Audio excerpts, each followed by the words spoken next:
Okay, use it wherever side. Okay. Oh, yeah. Or should I?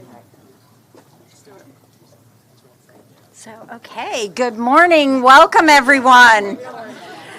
On behalf of our community and members of the Somerville delegation here today, Senator Jalen, Rep. Barber, Rep. Comley, welcome to Somerville, everyone. And especially welcome to Governor Healey, Lieutenant Governor Driscoll. And now I will take the daring feat of going back more than 200 years in roughly 2 minutes that I have to open this up. This will be fun. As you may recall, not long after the Revolution, Massachusetts became the driving force of the U.S. textile industry. New production systems were created. New workforce was developed. New infrastructure like canals and roadways were built and leveraged. And this, all in turn, is credited with sparking no less than the Industrial Revolution. In short, Massachusetts changed lives and the world. Our state put itself on the global map back then thanks to innovation and vision. With the Mass Leads Act, we are now at another such turning point.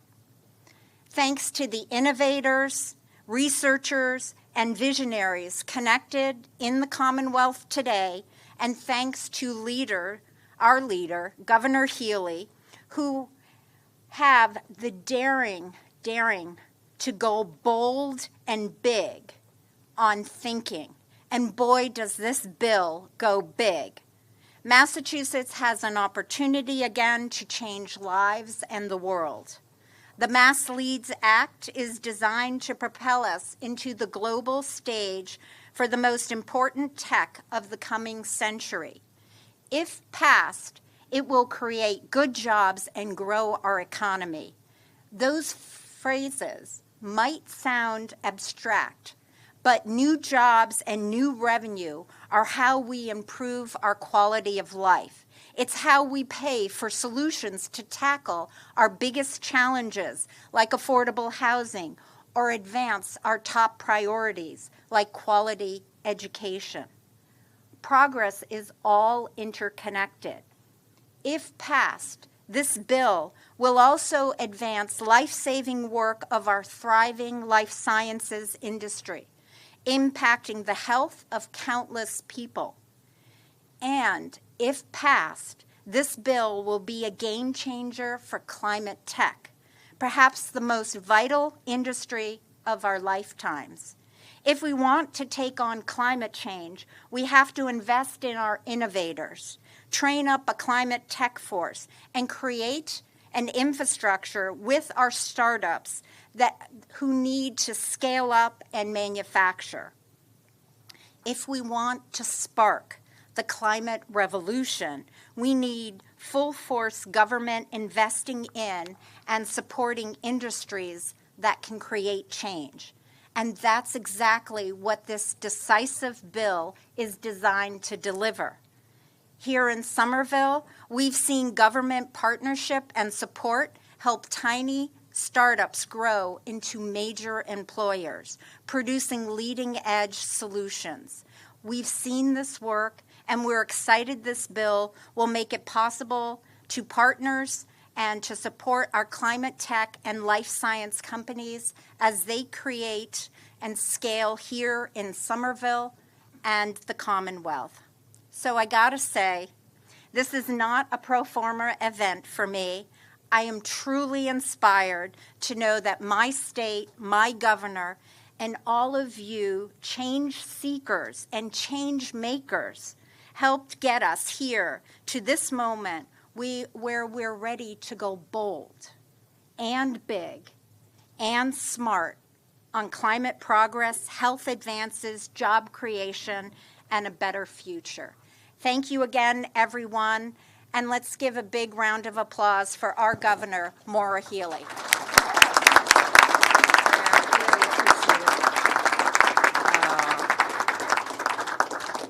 Well, good morning, everyone. It's great to be here. Thank you so much, Mayor Ballantyne, for welcoming us to Somerville. To Ted Wiley and the team at Form Energy, thank you for hosting us in your new headquarters. And we are really, really proud to have you here. We're really, really proud to see the growth and the success of Form Energy. And many thanks to you, Ted. Where are you? There you are. You'll hear from Ted shortly. But an example of the kinds of entities that we have here in Massachusetts and why we're so psyched about today's announcement, which is about strengthening them, supporting them, and finding ways to harness what is already here in Massachusetts. We just need to give it the love and the support to see it flourish. I want to thank all the business leaders who are here today joining us, who also were instrumental in helping us actually develop and formulate this policy. I also want to thank our legislative partners who are here today. Our chairs of Economic Development, Barry Feingold, Jerry Paracella of the Joint Committee on Economic Development and Emerging Technologies, as well as many other colleagues from the legislature. And we look forward to the work together on this bill in particular. Julie Kim is here from Takeda, one of the powerhouse companies that helps make us a world leader in life sciences. They brought their U.S. headquarters right here to Cambridge. It's so exciting, and we're delighted that she's with us today. I'm also joined, of course, by our fabulous Lieutenant Governor, Kim Driscoll, who you'll hear from shortly, our Secretary of Economic Development, Yvonne Howe, our Secretary of Energy and Environmental Affairs, Rebecca Tepper, our Secretary of Administration and Finance, the budget guy, Matt Gorkowitz, and our Climate Chief, Melissa Hoffer. We also have the benefit of important folks like our acting CEO, Jean LeClaire of the Mass Life Sciences Center, and CEO Emily Reichert of the Mass Clean Energy Center. Big thanks to our economic development team in particular that really went out, did the work, held the sessions, listened, and worked with so many of you to put together this bill that we're really, really proud of today. Everybody, all of what we call Team Massachusetts in the public and the private sector who helped us. The mayor let us off with a nod to history and who we are, what we represent as a state, where we've been. And it is important to remember that. It's important to remember this is in our DNA. What we're proposing to do right now, where we're proposing to go right now, it's something that generations before us have done in Massachusetts. So it's right.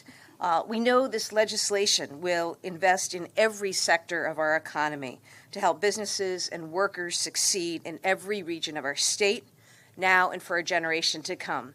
You'll hear more about that, but we really leaned into it. And I want to thank so many leaders in the room, particularly as we made sure that we had an equity lens on everything that we do, an equity lens to deal with existing racial and ethnic disparities, an equity lens to deal with geographic disparities across our state, and so much more. But thank you for helping us to make this a better product. So we're calling it Mass Leads, right? Mass Leads, because it is all about strengthening Massachusetts' leadership in the global economy, truly in the global economy. And we're excited to share some of the transformational ways we plan to do just that. Let's start with our climate technology initiative. This state is uniquely positioned to lead in this growing industry. We're leading the fight against climate change and public policy. We have the top researchers and innovators in the entire world right here. We have entrepreneurs, including the largest climate tech incubator in North America. Folks realize that, right? Greentown, we stole Emily for a reason. Greentown Labs, based right here in Somerville with over 500 startups. We have investors, we have folks who know how to commercialize this technology. We have a world-class talent pool coming through our colleges and universities and apprenticeships in clean energy trades. Already, there are over 100,000 clean energy workers in Massachusetts, and that number grows every day. Right now, we have the biggest offshore wind farm in North America, already powering 30,000 homes as we speak. We have communities across the state who are eager for good new jobs and believe in taking action on climate. Now, when we came into office last year, we said that we believed and we knew that Massachusetts should be the climate innovation lab for the entire world. Massachusetts, right here, we have the power to do just that. And we have the power to do that by investing in this ecosystem and our people. That's what this Mass Leads Act is going to do. If you're an innovator looking to develop your idea, or you're a startup looking to commercialize your technology, this legislation has capital for you. If you're in the offshore wind industry looking to overcome challenges and help Massachusetts lengthen our lead, we have a capital program to help do just that. If you're a company looking to deploy technology, to scale up, to expand manufacturing, to hire talent to reach global markets, we've got tax incentives just for you. If you're looking for a great career, a business opportunity, especially if you're from an environmental justice community, we have funding to recruit, to train, to grow, and to diversify the workforce. We see other states competing hard in this space: California, New York, Colorado, Texas, all investing. I want us to win. I want Massachusetts to win. And I know we can win because of the folks I see assembled in this room, representing so many other people and entities out there in our state. We just need to work together.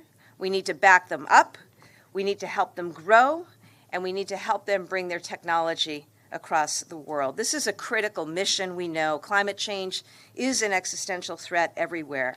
And we think about where we could be in 5 years, 10 years, and beyond. We can be the place, Massachusetts, to help us meet the moment and what needs doing, not just for our country, but for our globe. That may sound ambitious, but that's what we do in Massachusetts. That's what we're about. So really excited about all the work on our new Climatetech initiative and investment. We also have something to turn to. That is a proven homegrown model already of what this can look like. Life sciences. I am proud, Massachusetts, we are the global hub of life sciences, and we are going to continue to be, and we're going to grow that. In our state, we've seen what those investments have meant. $6 billion in private investment. Think about that. 18 of the 20 biggest life science companies in the world are right here in Massachusetts. We're going to go chase those other two. These are companies that today are developing the medicines that are saving lives around the world and elevating our reputation every day, helping to end a pandemic, helping to cure diabetes, Alzheimer's, sickle cell. It's why we won ARPA-H, the national hub of the federal government's medical innovation moonshot. It's why the Mass Leads Act will re-up the Life Sciences Initiative for another decade of global leadership in medical discovery. New areas of focus will be on health equity and so much more. I want to emphasize that when we're talking about all of this stuff, while it is ambitious, what we're putting forward, it's also realistic and it's responsible. It's rooted in sound fiscal management. Remember, capital authorizations, these are not budget, these are capital authorizations that we should draw on because of our excellent bond rating, Massachusetts. The tax incentives are proven to return dollars through economic growth and are tied to getting results. And the operating investments create equitable workforce pipelines that benefit Massachusetts residents. This is fundamentally about recognizing the incredible strengths we have in Massachusetts in every single community.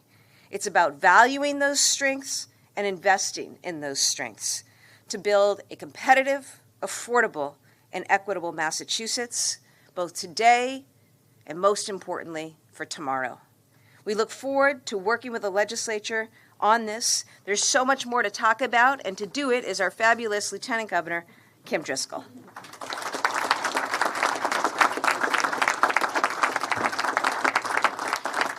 Thank you, Governor. Happy Leap Day, everybody. Like a whole extra day. And we're starting it with you. Thank you, Governor, and our team, and everyone who worked on this legislation or helped inform our work with your experience, your expertise. We're so proud to be here and really not only start Leap Day, but think about how these investments are going to grow Massachusetts' future. And I certainly look at this always through the lens of a local official. And I want to say thank you for starting the pink trend, Mayor. Pink, pink, pink. We all got the memo. When I think about the Mass Leads Act, what it would mean to local economies, I'm really excited. Created activity that supports businesses, both small and large, encouraging entrepreneurs, driving that innovation. I think about the local workforce that's going to create, the good job opportunities and careers. While we're here in Somerville, this bill is going to impact all 351 cities and towns in a really positive way. I think of our schools, where we're investing big time in K through 12 and career and technical education. We're expanding access to community college and public universities. Well, this is the legislation that's going to create those careers and those critical industry partners where we need that next generation to grow and ready to thrive in those jobs that will be created by the efforts in this economic development bill. We're also making sure we're investing in the next generation of innovators that are going to help keep this great work going. And it will give us the tools and resources we need to combat climate change locally. That is certainly something that every community is facing across the Commonwealth and beyond. As the Mass Leads Act invests in both local and broad-based economic growth. Things like the Mass Works Infrastructure Grant, the Rural Development Fund, the Seaport Economic Council.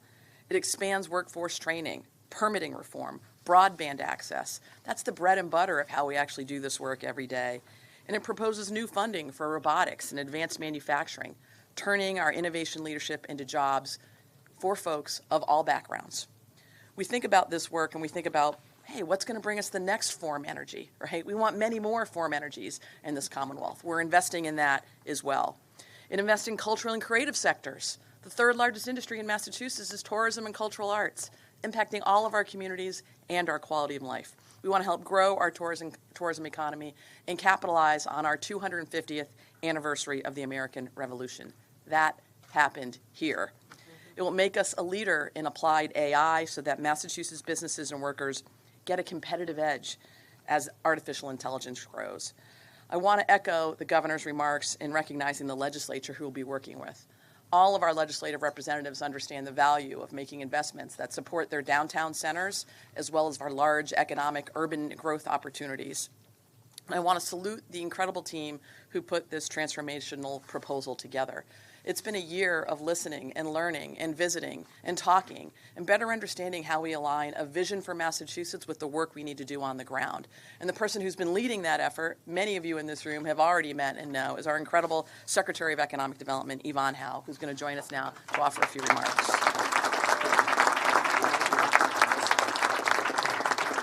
Thank you so much, LG, and thank you, Governor, and especially thank you, Mayor, for hosting us here in Somerville, and thank you, Ted, for hosting us in this awesome new Form Energy headquarters.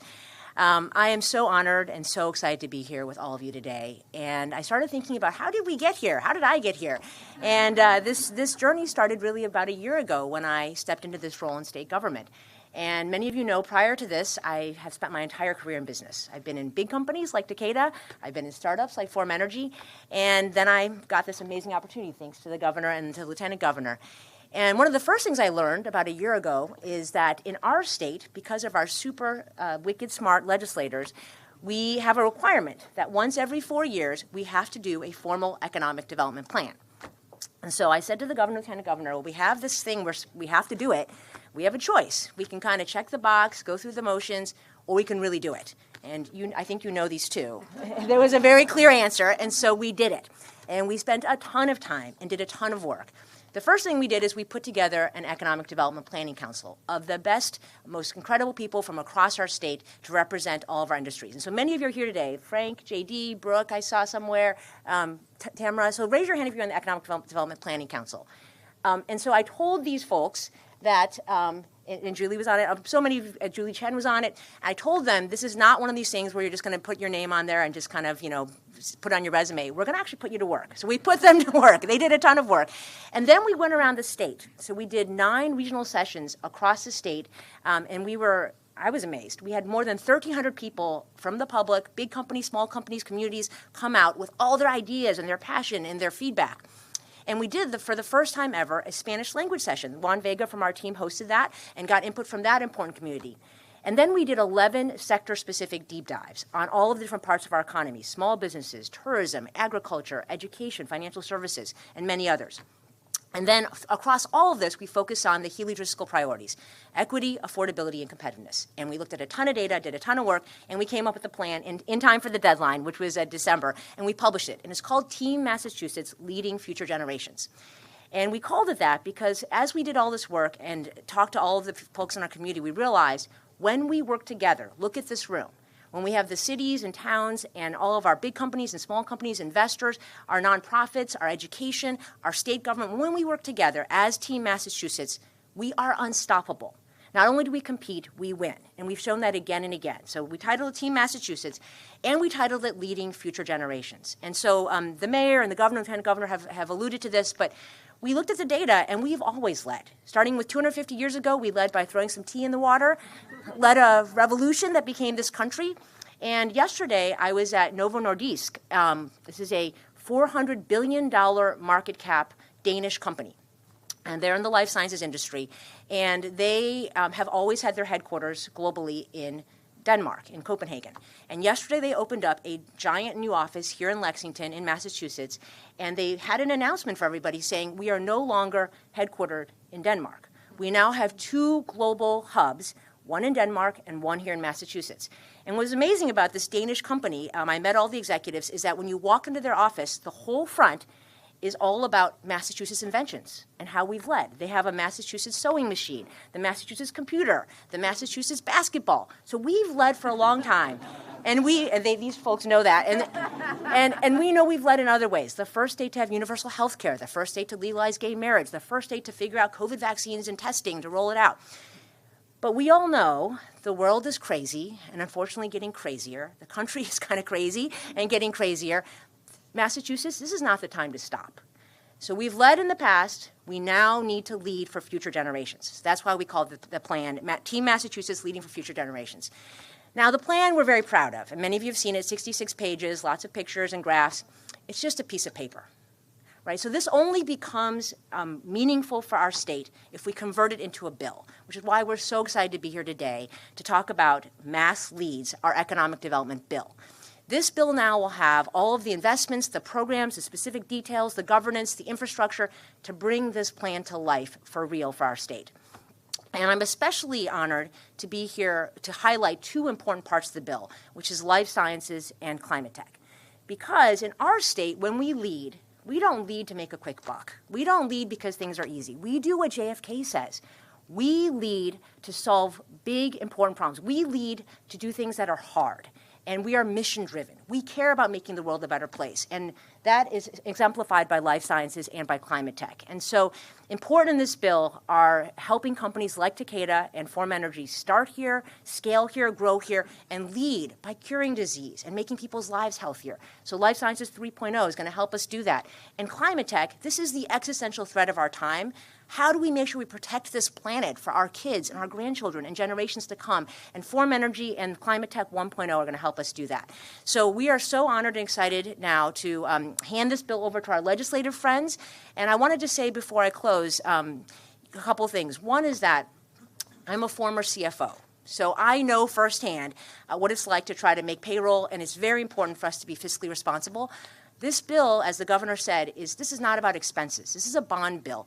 These are investments, and investments that will pay off in high ROI ways, just like the Life Sciences 1.0 did. And so we're going to solve these problems, important, meaningful problems for the state, the country, and the world. We're going to cure disease. We're going to make the planet better. And we're going to get high returns for our state in terms of lots of jobs created for all kinds of people of all backgrounds, for all of the regions of our state. So this is a high ROI investment that we are making.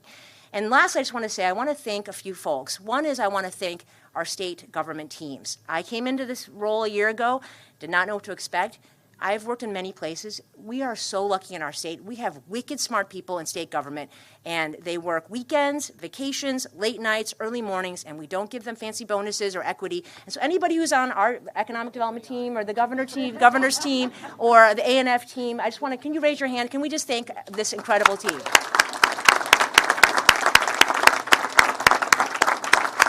And the other piece of gratitude I want to express is for our legislative partners. Again, I'm not from state government. I came in, And we are so lucky in our state to have such smart, talented people working so hard every day on our behalf.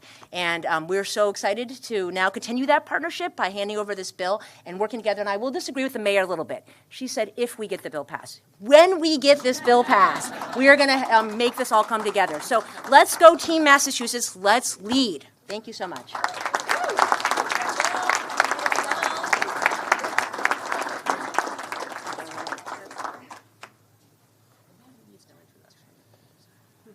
Okay.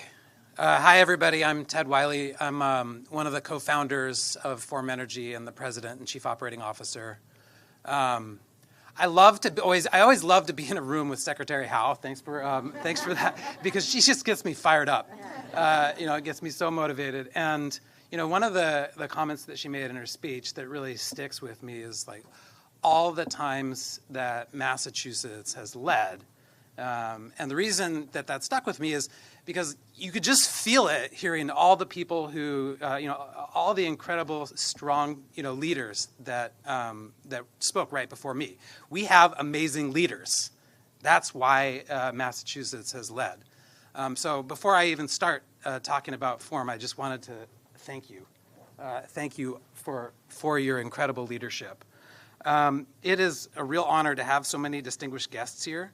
And for those of you who are not familiar with Form Energy, we started locally and now operate with about 650 people across 4 states. We're in the process of bringing a pioneering iron-air battery system to the market. These are big batteries, not what's in your cell phone. This is like think a battery the size of Gillette Stadium that's designed in order to operate over multiple days to provide stability and reliability to the grid and unlock the power of renewable energy to transform the grid and power the grid with carbon-free electricity.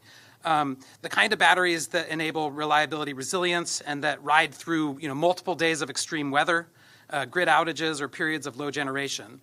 I'm joined here among others. There's a lot of folks in the Form team that I see in the back of the room, which is awesome. And in particular, I want to call out my co-founders that are in the room, Yet-Ming Chang, Billy Woodford, and Marco Ferrara.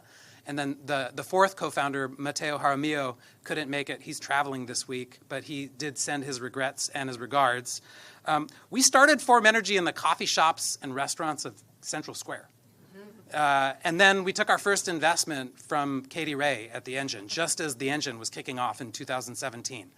And so the 5 of us, have grown to the 650 across 4 states that we see now.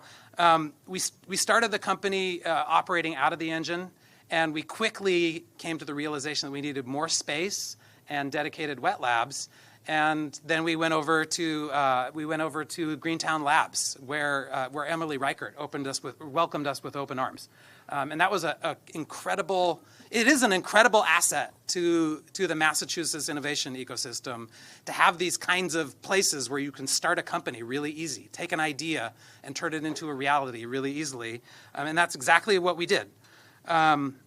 You've got brilliant people, you've got a great research environment with universities, a strong investment community, a nexus of other entrepreneurs to share ideas and support each other. And as you just heard about today, we've got a visionary group of government leaders that are willing to make investments in our shared future. We've been expanding since we moved to Somerville. We started, in a room smaller than this room with a dozen people. Now we have about 95,000 square feet in this building, about half of this building, and then we have 3 other buildings that we're operating out of in Somerville, one of which is Greentown Labs, by the way. We are still in Greentown Labs with about 50 people there because that's such an amazing community and such an amazing place to continue to share ideas and innovate.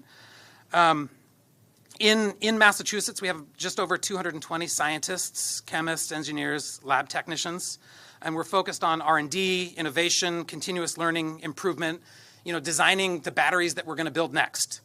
we're super happy to be headquartered here in Massachusetts, and we've been intentional about growing here.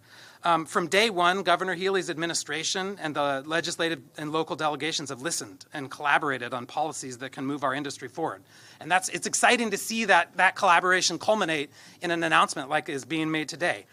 We can't thank you enough for your leadership and look forward to working with everyone here to pass this bill because there are so many great ideas that come from this region, and this bill helps ensure that a lot more of those ideas turn into companies that start here, but more importantly, they scale here.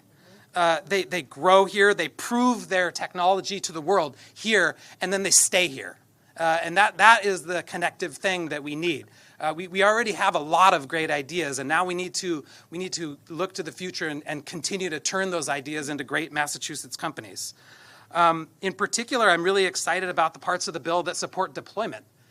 Because Form Energy is launching our first factory as we speak. We are putting the finishing touches on the building, and we'll be starting manufacturing in the summer of this year. And then it's time to deploy. Then it's time to put the first huge batteries into the ground and show the world what we can do. And what better place to do that than where we started the company? So that kind of support is going to be incredibly helpful. So to close out, I just wanted to say that, again, thank you to Governor Healey, to your administration, to the legislature. And now I'm going to invite Julie Kim from Takeda to give a few remarks. Thank you very much to all of you for being here.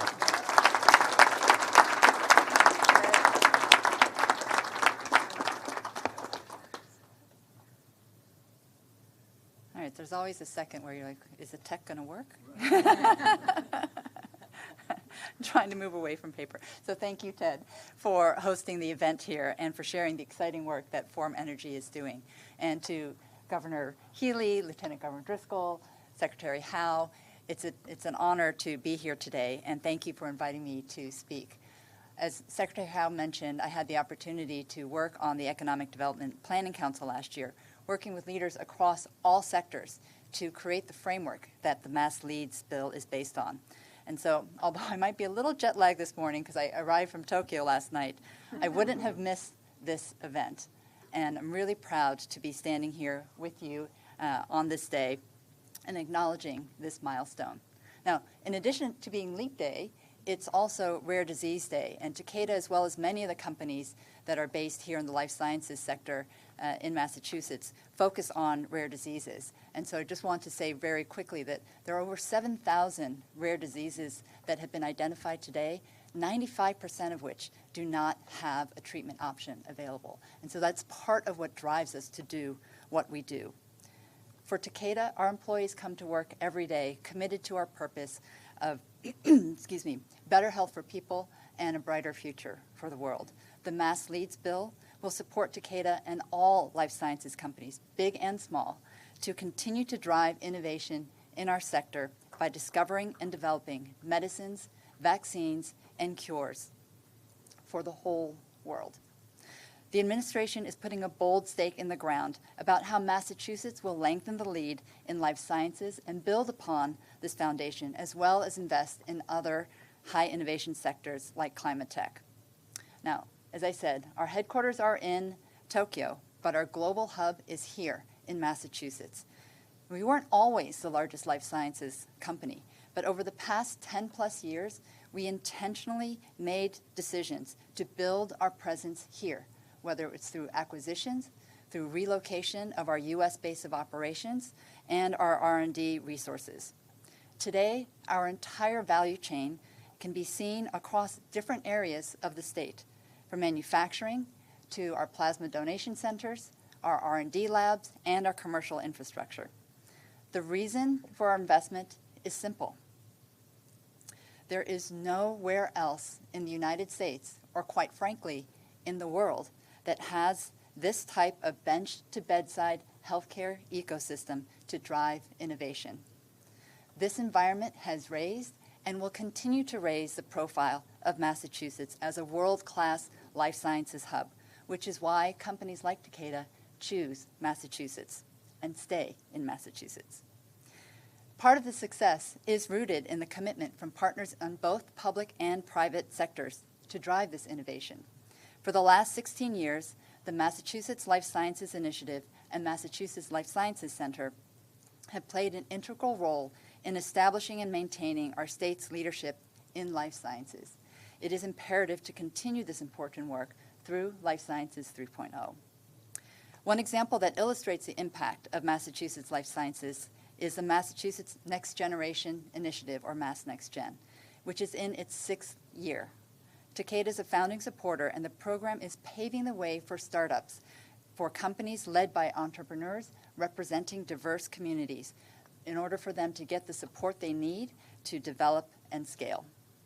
As we continue to push the scientific frontier, we must also unravel decades of health inequities so that every individual can attain their highest level of health, regardless of position or socially determined circumstances. The governor's bill also makes it clear that equity is innovation. So Governor Healey, you've created a winning team. The Mass Leads bill is a winning playbook for future generations. So we say, let's go, Team Massachusetts. And Governor Healey, back to you. Thank you.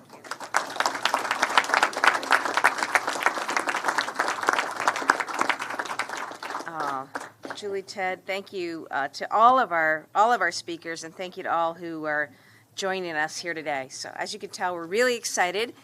We're happy to take questions on topic from here to start. Governor, do you have a total dollar figure for the Takeda bill? Well, this investment, remember, it's investment. It's not budget. We'll be filing it soon. It's probably going to be maybe upwards of $3.5 billion. Yep. Is that 3.5 over 5 years? It's 10 years. 10 years. Yeah, we're in for the long haul, long investment, right? It's got to be meaningful. So, the idea is substantial amount for life sciences reauthorization, substantial amount for Climatetech, where we're making a play to be the global hub for Climatetech. Important reauthorizations of some existing programs that do important work throughout communities. More support for a creative economy, more support for rural economies, and a variety of other things included in it. Does it change the amount you're borrowing total? Or do you have to, the climate tech piece is new, it's $100 million a year. Are you increasing borrowing $100 million? Are you taking from somewhere else? And where are we at with the bond tech? Yeah, we'll let you hear from Secretary Gorkowitz on that. I was paying attention to all those things. So we have about a $3.3 billion bond, capital bond program. It's an annual bond cap. That right now grows by about $125 million a year, and we have factored that growth in over the next 5 years as we think about our investments in economic development, but not just economic development. We have other bond bills like the IT bond bill and the housing bond bill, and we've incrementally looked at what those increases would look like given our capacity over the next 5 years. So these bond authorizations that we're talking about today that support climate tech and life sciences are part of our future plans, and we believe we have the borrowing to be able to cover a good portion of that.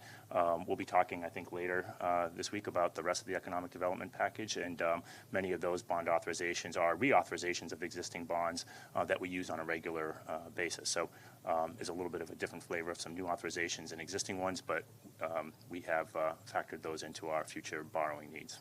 Secretary Howell, you talked about major return on investment. Could you quantify that? And can you also talk about maybe your metrics of success in measuring the impact that these two major initiatives have for the state's economy? Yeah, and happy to share more details. So one thing that we did is we went back and looked at all of the previous investments we've made and to understand what the math is. And so we looked at the life sciences 1.0 and 2.0 and all of the jobs created, all of the companies started, all of the tax revenues and returns. So we have all of that data, and we use that to think about these future investments. One thing I think that someone in the Globe, I don't know if Rob's here, he asked me, he said, well, all this stuff sounds really like fancy and exciting, but isn't it just all very squishy?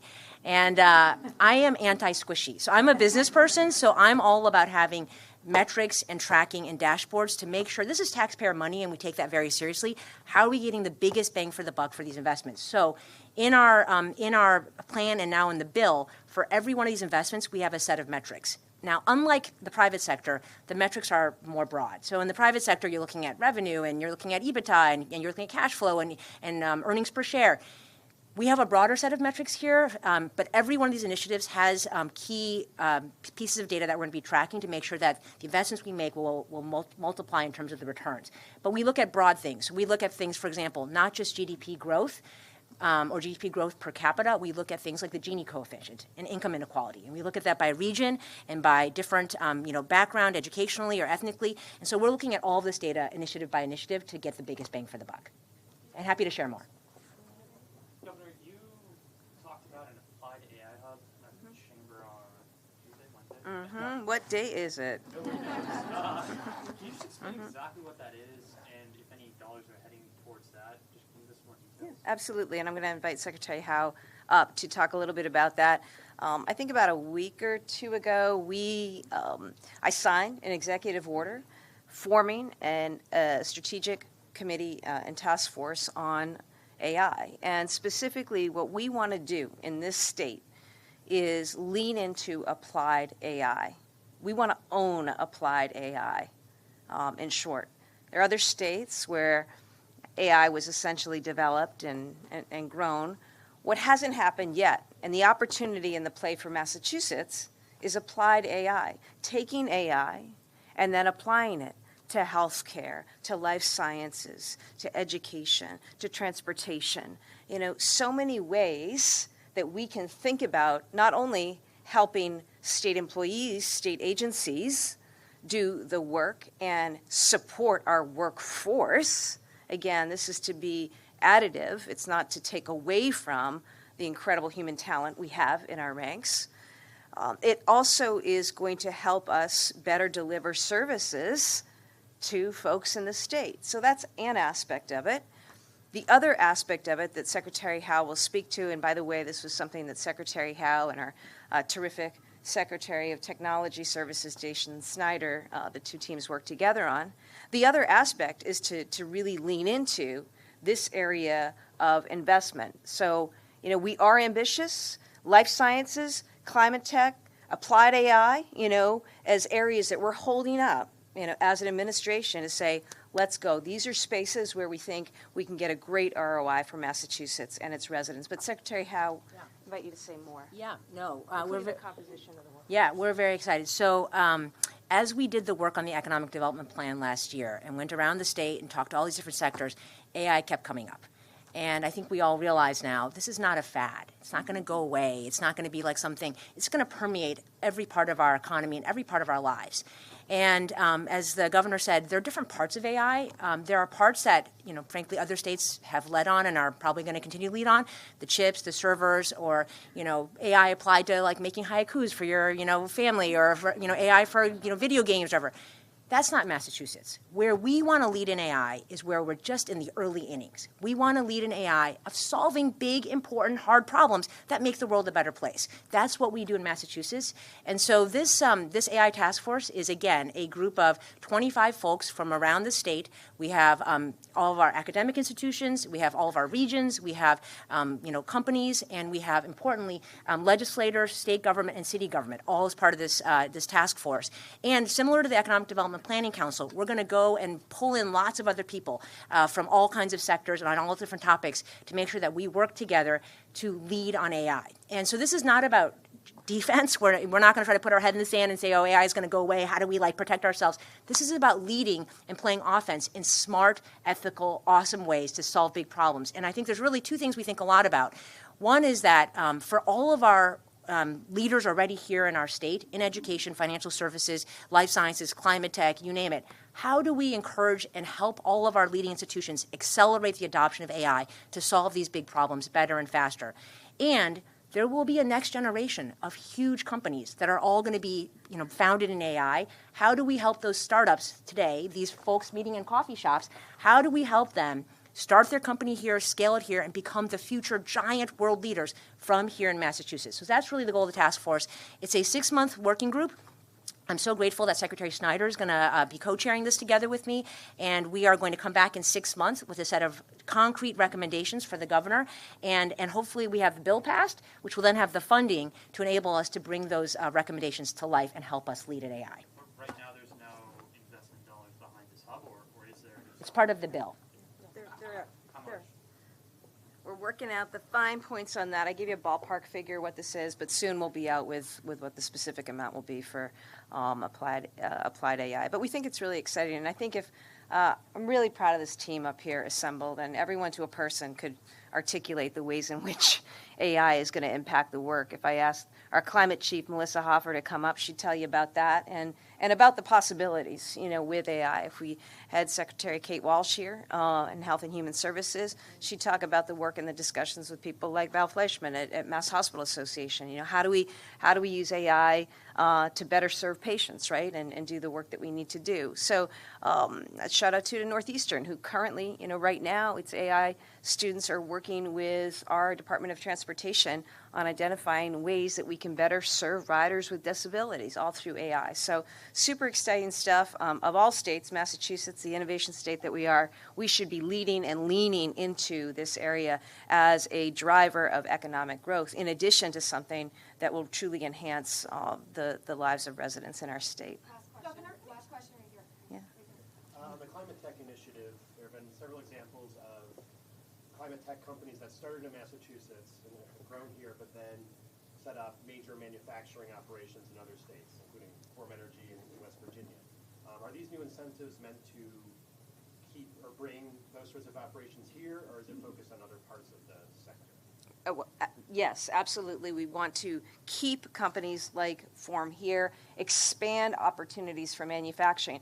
I invite Emily, Rebecca, Yvonne, or Melissa to speak more to that, but something that we are very, very focused on is both in life sciences and also when it comes to all things climate, the lab to fab model, right? And I think one thing that people really appreciate, and if you talk to CEOs, is the ability for research and innovation to be proximate to manufacturing. It doesn't work in all instances, and there's a certain scale that you need, but I think we have an ability to do that in this state. It's why we've hustled and spent time across the state, not just in Greater Boston, but across the state, looking for opportunities. More work to be done, more work to do, and that people need to do in partnership with us, because if we're going to talk about what needs doing, Ted will tell you one of the things is, where are the utilities on this, okay? Because we need utilities at the table, seizing the moment, helping us, helping them. Am I right? Yes. That's probably the biggest thing. Frank will tell you we're working hard with labor and the trades. These are great careers, great jobs. We've got the workforce. What we need though is the actual infrastructure, and we need help building that out and setting that. We need people to get on board and get with the program. Anybody else? I was just going to say, so I think this is a really important priority for the Economic Development Bill in life sciences and in climate tech. We are so grateful for all the success we've had in life sciences and, to become the global epicenter. However, one of the things we learned by reflecting back is that we were a little bit late in thinking about how do we not just have the R&D and the science and the innovation, but also all of the biomanufacturing. And those, as the governor mentioned, are really awesome, high-paying jobs that you don't need a college degree. You can get certified, and you can start out making $25, $30, $40, $50 an hour with career paths without a college degree. So we have caught up on life sciences. We now have a huge focus there. We launched the Mass Talent Program under Secretary Jones, and we have Pathmaker under Mass Life Sciences, and we now have a bunch of our leading life sciences companies expanding biomanufacturing here. So Takeda has done that, but we've had Moderna open up biomanufacturing sites, Ultragenics, and many others. We are going to learn from that in climate tech. So we are starting off in climate tech by thinking intentionally about how we not just have the science and innovation here, but also all of these jobs, which are, again, really awesome, high-paying, mission-driven, great jobs where you don't necessarily need a college degree. And so as you think about offshore wind and the value chain, as you think about batteries and manufacturing, as you think about fusion, all of these jobs are not only a diversity of jobs, but also across all of our regions. This climate corridor, these jobs can be near the water for offshore wind, but also all across the state. So we have Commonwealth Fusion expanding their manufacturing to Devons. We have other companies expand to Holyoke. And we are going to have we're going to have Form expand. And so this is a big focus of the Economic Development Bill and how we work with companies to make it the right thing for them and for us to not just have their R&D here, but all of these types of jobs here and in all of our regions. Thanks, everyone. Okay. Thank you, everybody.